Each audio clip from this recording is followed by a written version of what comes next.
Hello दोस्तों, नमस्ते प्रणाम। आप सबके स्वागत बटे हमारा यूट्यूब चैनल में, फेसबुक पेज में। तो आज हम फिर से लेके आई बनी पीढ़िया के झूमर गीत। तो आप सब जरूर सुने जा, सुन करके कैसन लगी कमेंट बॉक्स में लिखे जा।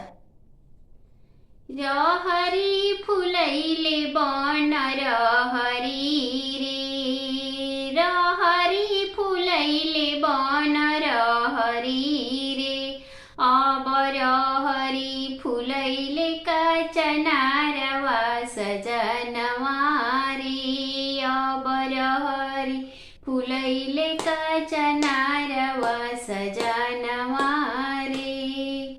मिलिले हु जुलिले हु सखिया रे सलेहर, मिलिले हु जुलिले हु सखिया रे सलेहर, मिली जुली फुलवा लोरे जासु सजनवा रे।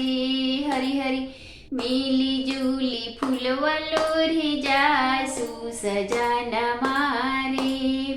भर फाड़ लोरहल फाफरवा रे, भर फाड़ लोरहल फाफरवा रे।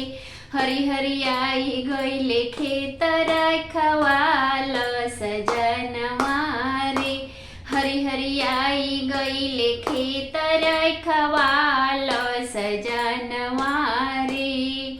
फाड़ में के छीन ले फाफरवा रे, फाड़ में के छीन ले फाफरवा रे।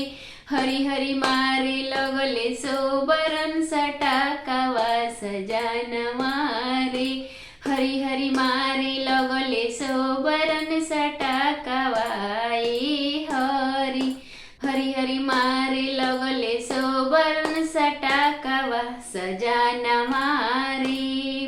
रहरी फुलैले बन रहरी रे, रहरी फुलैले बन रहरी रे, अब रहरी फुलैले कचनारवा सजनवा